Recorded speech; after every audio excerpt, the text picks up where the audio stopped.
A very good evening to all our viewers and welcome to the Mojo Story, our independent digital platform where we bring you the biggest and the most interesting newsmakers of our time.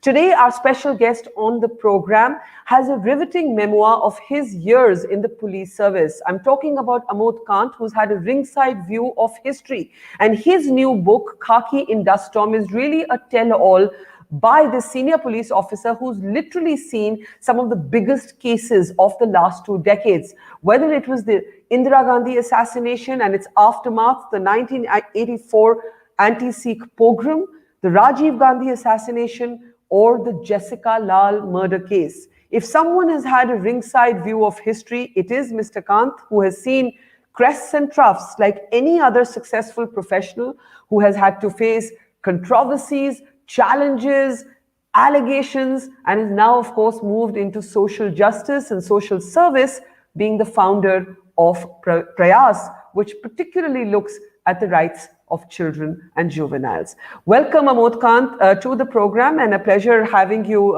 with us. A very, very fascinating book. It's also the tumultuous years that you look at, and really, I would say that it is a ringside view of history.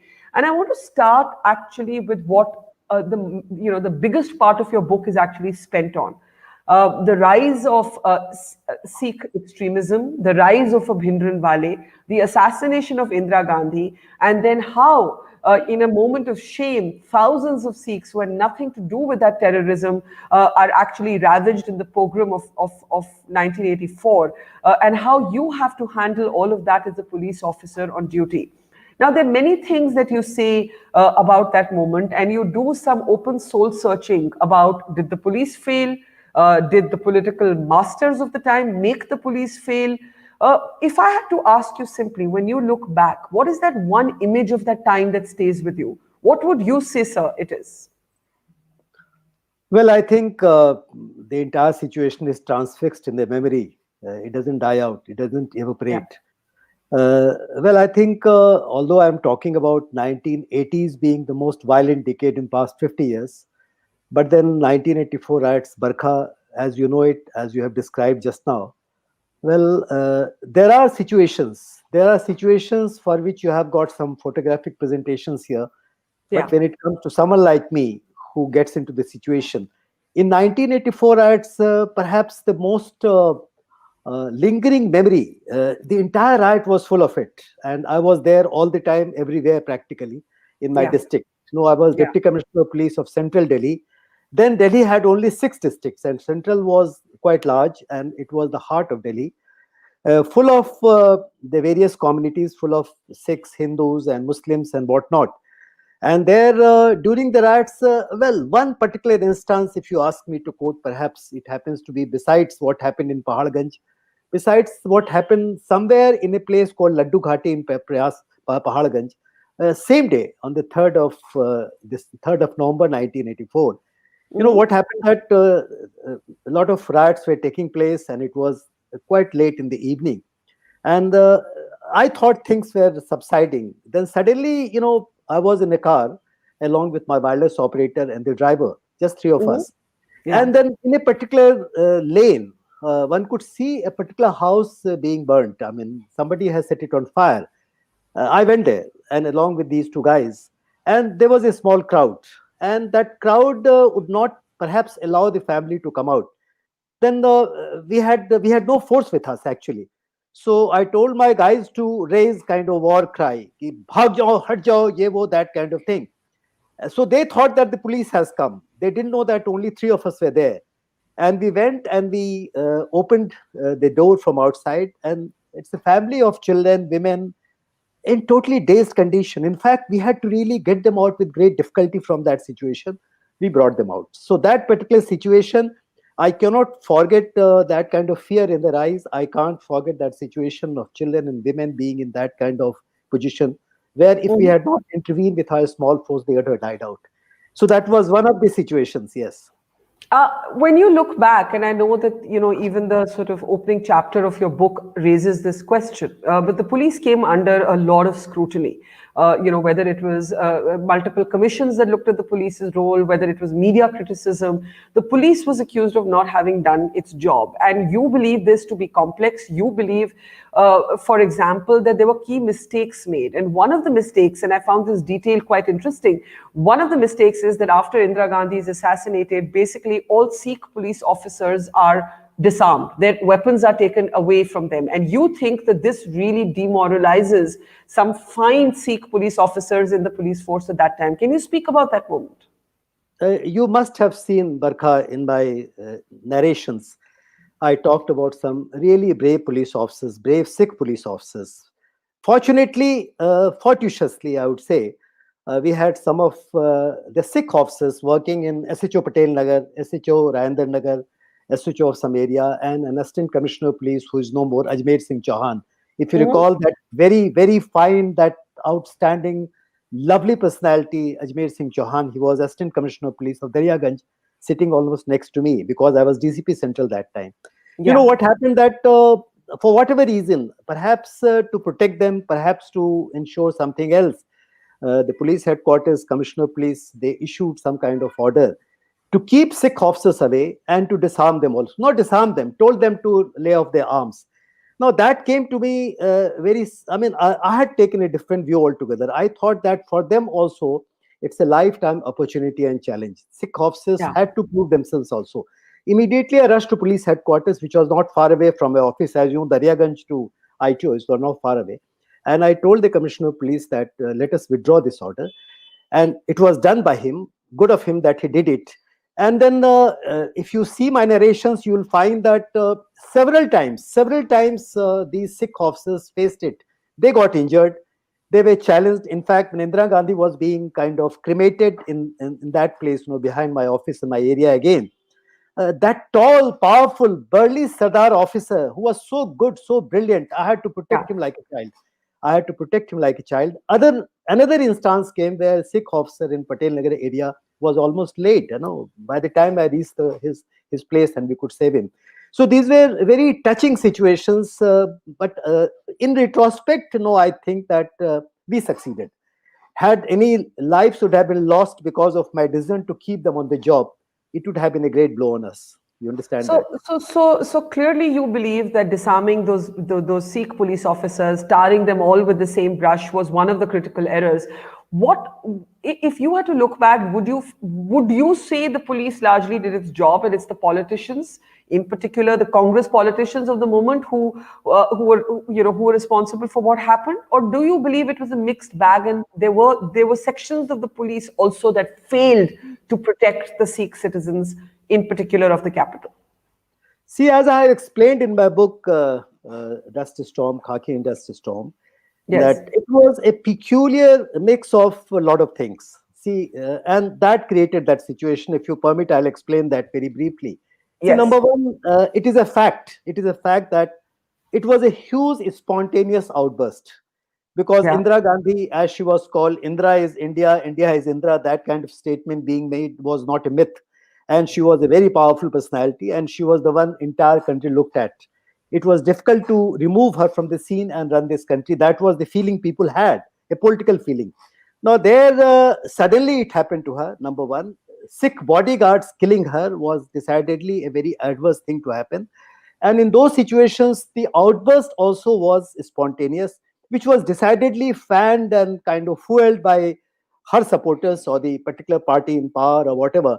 And then the small-time leaders, they led the mobs, etc. So this, number one, that is there. Secondly, Delhi police in those times was... Can I interject? Because you said small-time leaders led the mob, but the focus has been on some very prominent Congress names. Can you set the record straight on what you saw?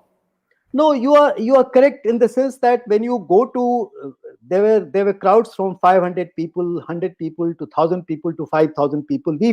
I faced personally in many places.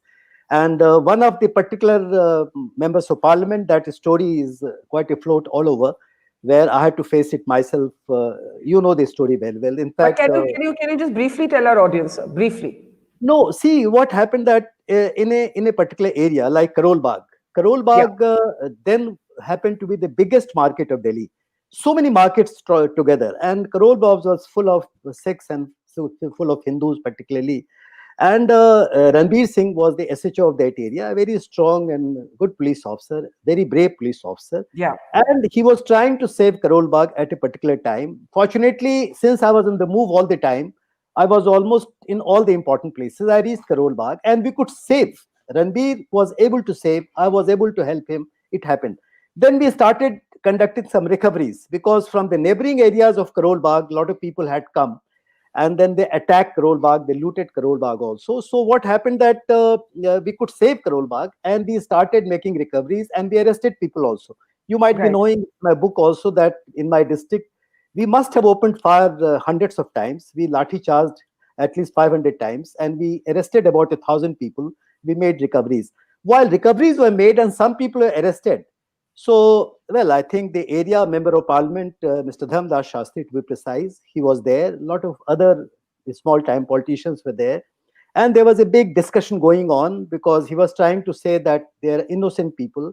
Recoveries are not proper. And then, of course, my own additional And in commissioner. your book, you clearly say, I definitely remember reading that bit. You clearly say that Dharmdas Shastri is trying to defend the mobsters, those who are attacking the Sikhs, and you know that he was lying. He was Obviously, I basically was, a member of parliament who was lying. yes, Barkha, I told. And he was protecting the violent mob in 1984. No, it's very clear because I was present myself. I told you about SHO Ranbir Singh's work and my being there on the spot several times. So obviously they were wrong people. The kind of crowd which had we are very sure that they were correctly, appropriately arrested because recoveries made were absolutely brand new electronic items, brand new items which were taken away from shops and were recovered from their homes, and they were arrested on account of it. So Right. to defend them was not proper. So there was a big argument going on, and during that argument it was captured by many. Sanjay Suri, one of your Indian Yes. Express Yes. journalists who wrote a book called 1984. He has given a vivid account, and partly I have reproduced also in my book, that this situation was a real situation. Okay.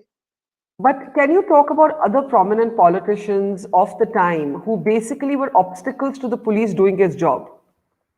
See, let me tell you that I will not say that there were so many people obstacles as such, but see what was happening. I just explained to you. Perhaps in those times you were not a witness to it.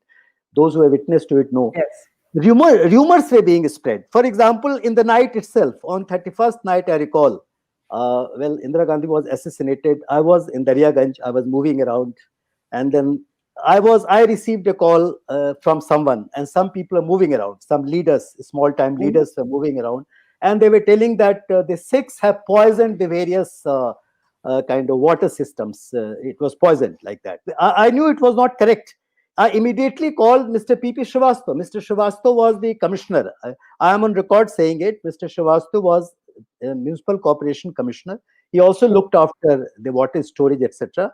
A very senior IAS officer. I recall calling him at about 11:30, 12 in the night, telling that this kind of rumor is being spread.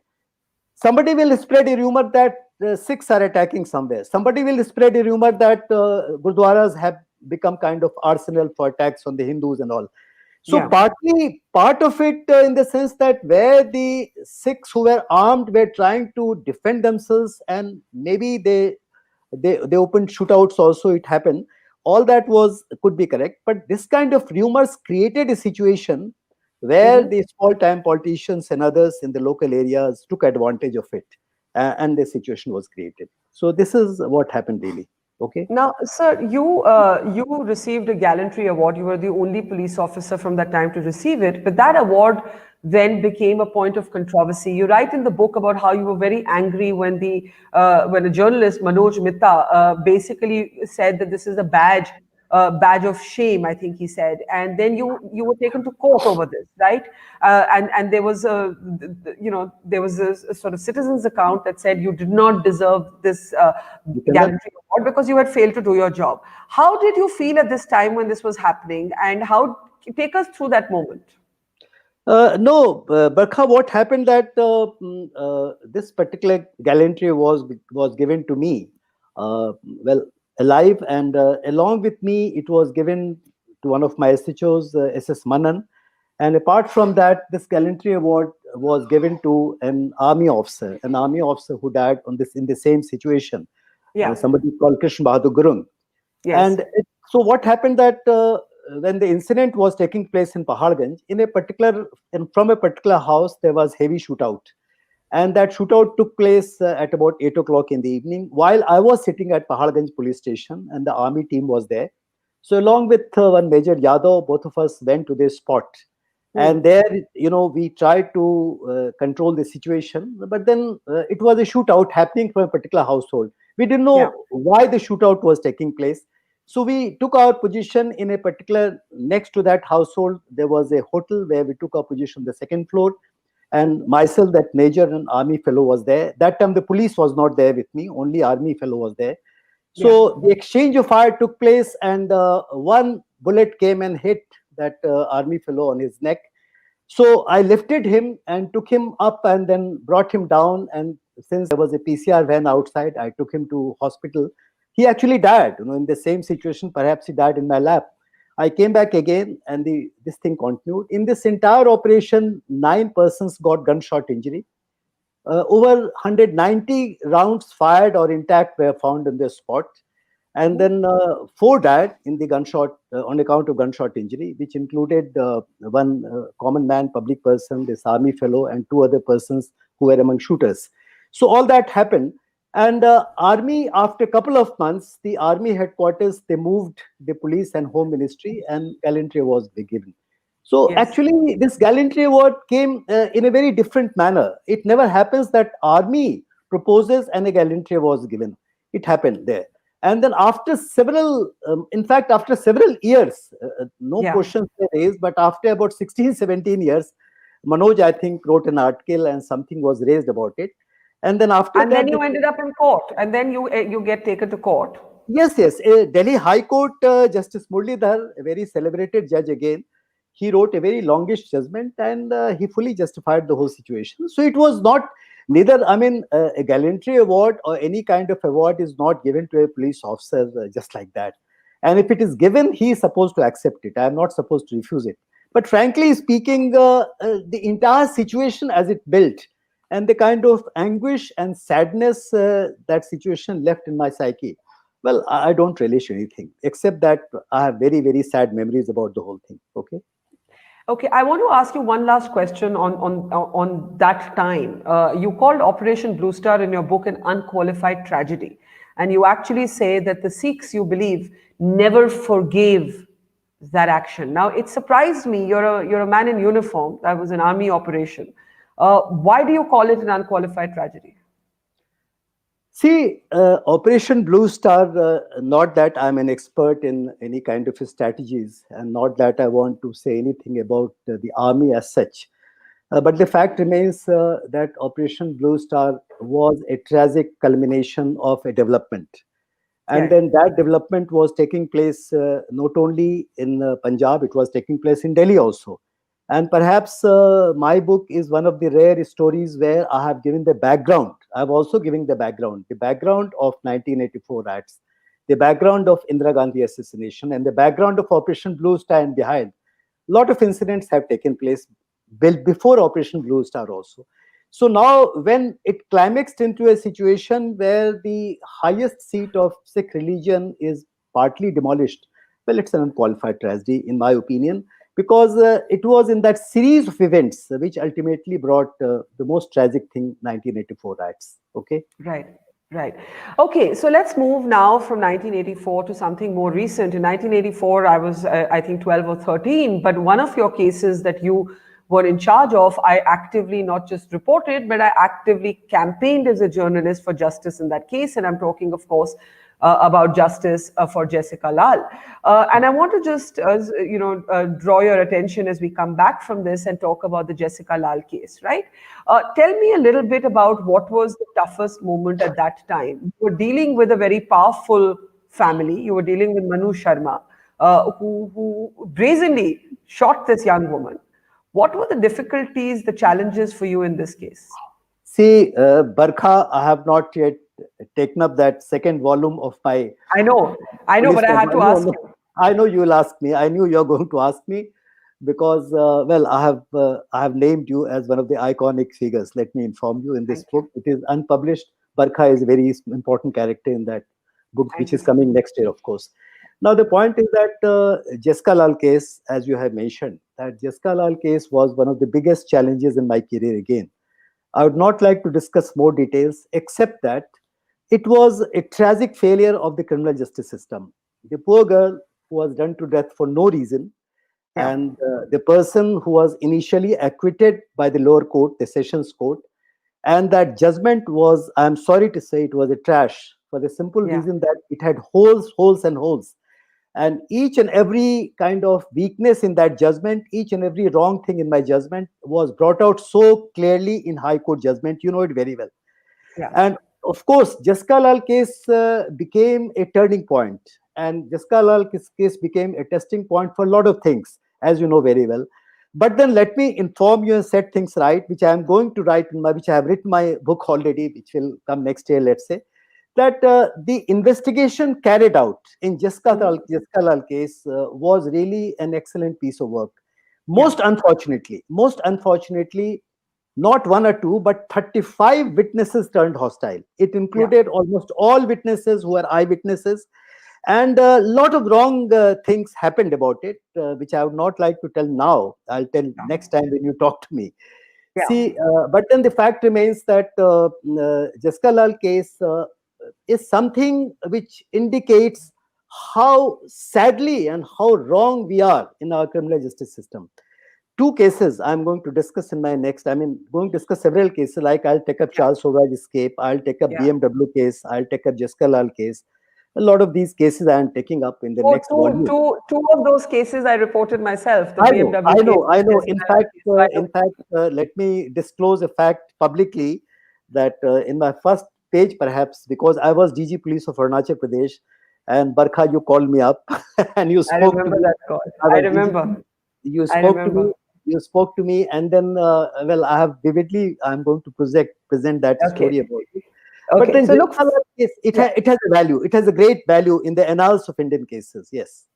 Okay, so we look forward to that next book and we'll talk more at length about those cases then. But you know, something you mentioned leads us to the larger conversation. You said that the Jessica Lal case, the lower, you know, the first verdict when it came, the first acquittal, a trash judgment, you know, and I remember campaigning for that case to be reopened, points to the larger failings of the criminal justice system. You have also not pulled your punches about the failure of the police. Now, the Prakash Singh sort of case in the Supreme Court, the police reforms that are long overdue. You've been quite blunt in the conversations you've been having. You've spoken about how, you know, there is something archaic and sometimes even criminal about how the Indian police is policing. I want you to talk about more recent cases that you've seen that tie into this argument. For example, what we saw happening in Tamil Nadu in the Jairaj Felix case, right? Where you have the police beat to death with torture a father and son who simply kept their store open during the lockdown for a few minutes extra. There's that case, and at the other end of the spectrum, there's a Vikas Dubey. This is, you know, these are two innocent civilians. At the other end, there's a dreaded gangster who's basically eliminated in a staged encounter. I want your sense about how you look at these different cases, Well, I think these are very different cases. Yeah, another chapter in the sad story of the way we function in India's system and the way police also functions. I mean, these number one cases of the Tamil Nadu that you mentioned. I mean, there is no question that these kind of conduct should be allowed to happen again. yeah, Encounters, the false encounters. I mean, I am talking about encounters that majority of encounters happen to be false. Maybe many police officers present their heroic image there, and those kind of heroic image has never impressed me. I would like to mhm, go according to law always. I mean, my track record has been, and my entire process, which I very strongly support and argue about, is that we have to follow the rule of law. There is no other yeah. question. So these examples that you are giving in recent times, or any time for that matter, are something which I have strongly talked against. That is one. Now, coming back to the criminal justice system, why it happens, how it happens. I have got two, three important points to make, Barkha, if you permit me. See, number Please. one, I think today, when I wrote this book, when it is being released and discussions are taking place, and we are going ahead, I have got something very important to tell you. Number one, decidedly, the National Police Commission report, which found mention in Prakash Singh case ultimately 2006, while I was DGP Arunachal Pradesh, as it happened that judgment was delivered, I took the judgment to my friend Chief Secretary of Arunachal Pradesh. Both of us talked to the Chief Minister, and the Chief Minister took it in the cabinet and we implemented as it is. It happened. Later on, somebody told Chief Minister that, oh, what have you done? You have cut your hands. No policeman is going to salute you. And Chief Minister became my enemy, and I was thrown away from Arunachal Pradesh for that reason. Now, what happens? Now, this is one part that, yes, reform should be brought out, and nobody supports reform. Even this reform, which I consider to be not exactly the final solution, but then the reform being projected through 2006 Supreme Court judgment is not being supported by politicians, by bureaucrats, even senior most police officers at times. But I have another point to make, if you permit me, Rekha, just 2 minutes, I'll tell you. Yeah. See, India's criminal justice system is 1860, that is soon after 1857, first war of independence. 1861, Indian Police Act came. 1860 came Indian Penal Code. So this troika of criminal justice system, that is CRPC, IPC, and Evidence Act and Indian Police Act, they create this body of India's criminal justice system, which is totally archaic, outdated. In my opinion, we have to go much beyond the reforms. We have to change this system. That is one side. The other side is that post-Constitution of India, 1950 post-Constitution, it's a vision document. It's a kind of thought about, the India's constitution happens to be like a vision document. It's like an idealistic projection of a new India. And after that comes a series of social legislations, a lot of highly progressive laws, which have been far better than the laws which operate in UK, USA, and many advanced countries.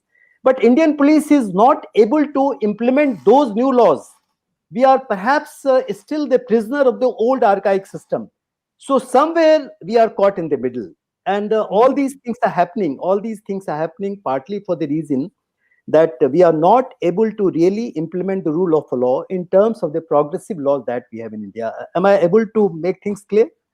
Yes, very much. But what do you think? What do you think of the fact of police officers joining politics? What we saw happening, for example, in Bihar recently. We've seen it in other cases. The police reforms recommend a 2-year cooling period. This is hardly followed anywhere. See, these are not so important, because see, the way I look at the police, for example, I look at the police as a service. Number one, I look at the police in its community setting. I very strongly plead, you must have seen, I very strongly plead for community policing. I look at the police as an organization which serves the poor, marginalized, women, children, disabled, elderly, and those kind of people. I do not look at the police as something, the way police operates in the best of situations today. I hope I am making things clear. Sure. The police can be an agency. Police can be an agency not only for community policing and for service. It can be like a leadership. And it can be like, what stops the police? How independent? You've called the criminal justice system archaic and outdated. How independent would you say India's police is? Like, I think you can speak quite openly about this now. How independent is India's police? See, police is extremely hamstrung. Police is, its role, its entire activity is badly it has become prisoner of a situation. I would put it this way. What's the situation? What is the situation? Because see, number one, the police creates its own subculture. In fact, Mr. Ved Marwa, my boss, about whom I have written a lot in the book also, Mr. Ved Marwa wrote, long back, he wrote an article called Police Subculture. And I took up that article in my book also. And then police subculture means we think of ourselves, we think of the police as operating in a particular kind of situation. And that situation is created by the archaic criminal justice system, which I mentioned. Now, when it comes to the different kind of role the police is supposed to play, that kind of role is not understood. That is not clear that how do we play that kind of role. So basically, you asked some question. Can you repeat that? How independent? You said the police is hamstrung, and then you said the police is a prisoner of a situation. Is the police the victim of politics, or does the police have political ambitions? Which one is it? Now, I would put it this way, that the police the police independence, number one, if you are really serious about acting according to law, if you're really serious about it, which I tried. And it led to, number one, as Assistant Commissioner of Police, the Chief Minister of Pondicherry saw me out. As Director General of Police in Goa, the Chief Minister saw me out. As Director General of Police of Arunachal Pradesh, the Chief Minister saw me out. All the three positions. In all the three positions, my only fault was that I was implementing the law. That's all. So if you are, but then I have no rankers. Let me tell you, that way I'm not so uncomfortable. I never became uncomfortable because I said, all right, a political master wants to behave otherwise. I'm a poor cop and I have to act according to law. I'm acting according to law. And if I have to pay a price, I'll pay a price. You understand that? So police, I do, but not everyone's ready to pay that price. So in the end, I do have to ask you about something that's happened most recently in Delhi, which has been the epicenter of all of your work, which is going to be the setting for your next book as well. And that is the Delhi riots that took place last year. The role of the Delhi police, the fact that the Delhi police again was accused of having failed to protect victims. That again, it was seen to be complicit with the powerful, and that since this has happened, the police charge sheets are seen to be politically guided more than independently guided. I'm just wondering how you see the role and the noise around the role of the Delhi police in handling the Delhi riots that broke out in 2019. See, time and again, because I have discussed extensively 84 riots, time and again, the media asks me this question these days, whether they are comparable. Number one, let me clarify that both are not comparable. Although it's a situation created as you are referring to. 84 riots was a far bigger thing, spread all over Delhi, different kind of emotions than this riot. It was a typical communal riot, the situation which took place here. And as I was told, I have been talking to the present Commissioner of Police, who is a competent and very methodical person. And then informally, he has been telling me, and others have been telling me, that almost equal number of cases, equal number of victims. That is the position being told now. Now, in terms of, you mean that there were victims from both religious communities, Hindus and Muslims, which is extremely different from 84, which was not a riot but a pogrom. I get that difference. But what about the role of the police and what has happened? I'll come to that, Barkha. In fact, I'll come forthright on that. See, the riot as it took place, watching from the media, watching from the fences, because I was not there. I know as much as you know, or perhaps less.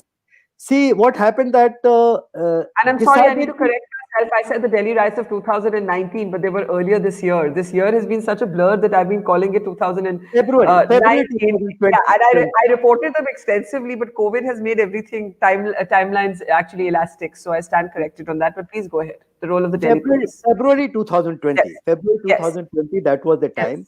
Yes. Well, I think the way this particular communal riot, I would put it, this communal riot, the way it was handled by the police leadership, a lot of it was wanting. I personally feel that leadership could have done much better than what they did. Because today, let me inform you, 1984, Delhi police has just about 30 to 40 mobile vans moving. You understand, the whole of city.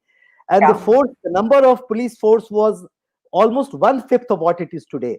Today, Delhi police is very, very well equipped, much better. I mean, many times better equipped than 1984. Now, here, if you have to control a situation, that situation could have been controlled better if the leadership managed it that way. So, this is one point. I would not like to go into greater details than that, but that statement. What would you have done differently that you think the police did not do in the riots of 2020 in the capital? See, you have to stop things as it starts happening. In my book also, I have referred to several communal riots besides 1984 riots. And I am sure that if the senior most police officer of the district, and of course the commissioner of police also, if need be, if they could go to this spot and they tried to stop right in the beginning, things stopped. They stopped decidedly. So perhaps it was not done in the manner it should have been done. That is during the riot. And if things were allowed to happen, and if there was some kind of political pressure or some kind of political presence, and the policeman was not able to contain that situation at the beginning, it will flare up. And things flared up in East Delhi. And then it had all those things, so many lives were lost and so many situations created.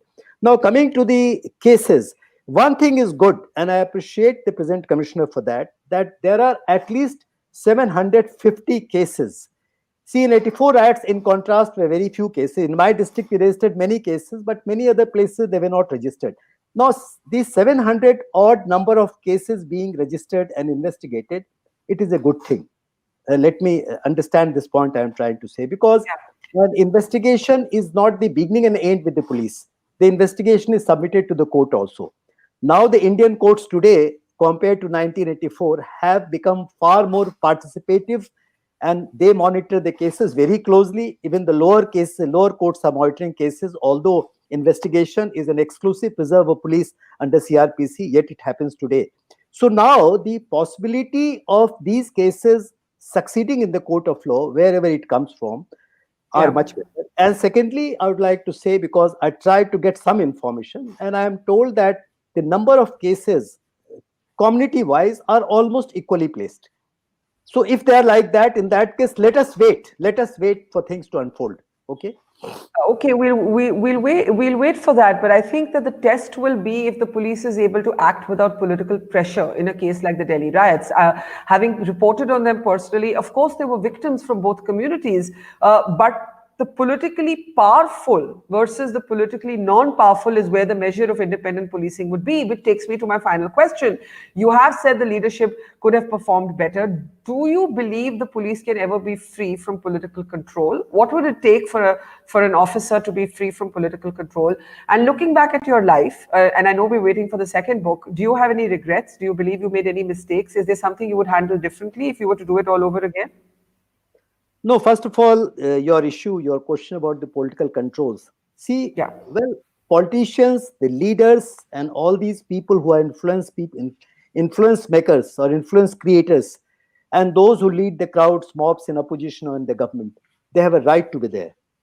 First of all, I understand the basic premise of democratic policing. In democratic policing, you have to accept these pressures, but you have a role to play.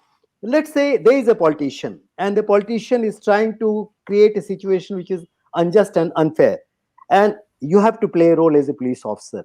Decidedly, it is, I mean, if you're worth your salt, you'll play the role the way it's required to be done under the law. If you fail to that, it's damn your failure. So let us, these situations have to coexist. Let us not think about political pressure from going away, especially in situation of law and order.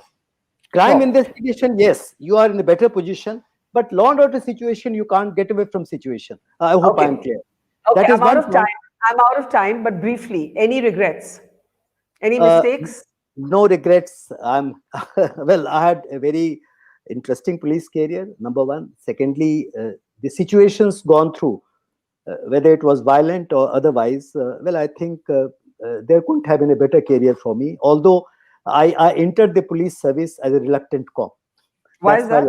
Why is that? Well, I think because I had a very interesting work to do. I was a lecturer. I started a college for tribals in Jharkhand. Then for some time, I was a magistrate, and I tried to become a journalist, which I failed to, which you became.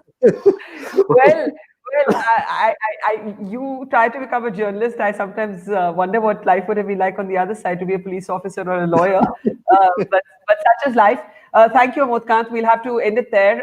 Amod Kant's political, or rather, look at that Freudian slip, police memoirs. I wanted to say police memoirs, and I ended up saying political memoirs because we've been talking so much about the political shadow, or the shadow of politics over policing, and how so much of a police officer's energy actually goes into standing up to political influence. But Amod Kant's memoirs, his life as a police officer, the first part of that journey is now out, and it's there for you to read. From the 1984 program to Jessica Lal murder, this is a man who saw it all. It's been a pleasure talking to you. Khaki in Dust Storm, that's the book. It's out on the stands now. Do pick up a copy. It's a riveting ringside view of history. Thank you, Amod Kant.